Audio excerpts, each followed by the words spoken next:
विश्वास का भाव पैदा होने लगता है।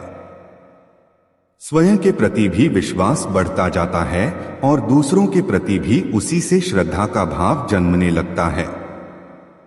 इड़ा और पिंगला से बहने वाली ऊर्जा का प्रभाव और कम होता जाता है। इस कारण सर्वप्रथम तो स्वयं में मची उथल पुथल शांत होती है, फिर बाहर की व्यक्ति स्व की तरफ लौटने लगता है। स्वयं के साथ जीने में सुख मिलने लगता है और दूसरों के साथ जीने में भी। यहाँ तक कि यात्रा ठीक चलने का आशय यही है कि अब कुछ बहुत अच्छा प्राप्त होने जा रहा है। अच्छा प्राप्त होने की यही कामना रूपी ऊर्जा मणिपूरक चक्र से ऊपर उठकर अनाहत चक्र पर दस्तक देती है। वह मनस शरीर को सकारात्मकता से भर देती है। मनस शरीर ही सांसारिक कार्यों का सबसे प्रभावी शरीर है। सकारात्मक भावों के साथ सपने और कल्पनाएं आरंभ होती हैं।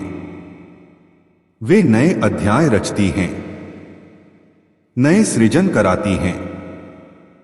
जिस क्षेत्र में भी जिस व्यक्ति की रुचि होती है, उसी क्षेत्र में उससे उच्चता के स्तर तक की सकारात्मक कल्पनाएं कराती हैं, जिनके फलस्वरूप व्यक्ति के आगे बढ़ने के मार्ग प्रशस्त होते हैं।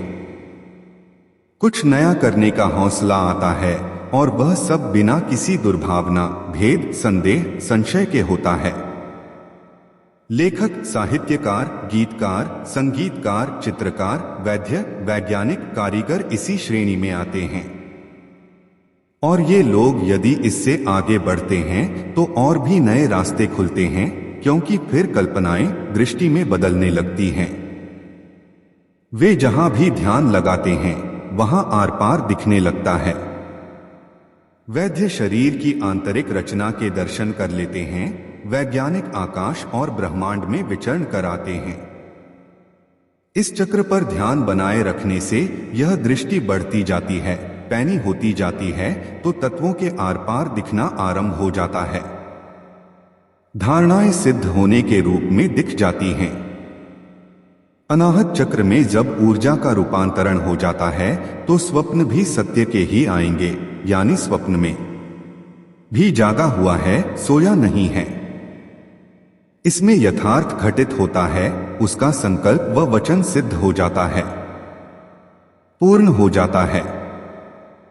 इन्हें सिद्धि प्राप्त होना कहते हैं। ऐसी दृष्टि वालों को ही दूरदर्शी या संत कहा जाने लगता है। यह अनाहत चक्र मनस शरीर पर ध्यान देने, उसके झंकृत होने के कारण ही होता है। मनस शरीर का इस स्थिति में पहुंचना ही सांसारिक क्रियाकलापों की पूर्णता है। इसके बाद भौतिक रूप से कुछ पाने के लिए शेष नहीं बचता, इसलिए इच्छा भी नहीं रहती। उससे आगे का जीवन केवल मानवता के लिए, मानवीय मूल्यों के लिए, संबंधों के निर्वाह के लिए ही शेष बचता है। यहां तक पहुंच चुके व्यक्ति के सांसारिक संघर्ष समाप्त हो चुके होते हैं। अब यह उसके ठहरने का स्थान है। भौतिकता को तिलांजलि देकर बहुत सारे विद्वान मनीषी यहां आकर ठहर जाते हैं। इसी ठहराव में शरीर यात्रा पूरी कर लेते हैं। यहां तक पहुंचते पहुंचते इड़ा और पिंगला एक होने लगती हैं और इस चक्र से थोड़ा सा और ऊपर उठते ही वे एक हो जाती हैं। जो मेधावी यहां नहीं ठहरना चाहते, वे स्वयं को मैं कौन हूं को जानना चाहते हैं, उनके लिए यहीं से अभौतिक संसार की यात्रा आरंभ होती है। वे सुषुम्ना पर ध्यान लगाते हैं, उसे सक्रिय कर उसकी ऊर्जा को अनाहत चक्र से पार ले जाकर विशुद्धि चक्र यानी आत्म शरीर तक की यात्रा करने लगते हैं। यहां इड़ा पिंगला सुपना में विलीन हो जाती हैं। फिर एक ही ना ही सुना ही ऊर्जा के आने जाने का माध्यम बचती है। मूलाधार से ही उसमें ऊर्जा बहने की निरंतरता हो जाती है। ध्यान देते रहने से आत्म शरीर जागृत होने लगता है। यही कुंडलिनी जागरण है।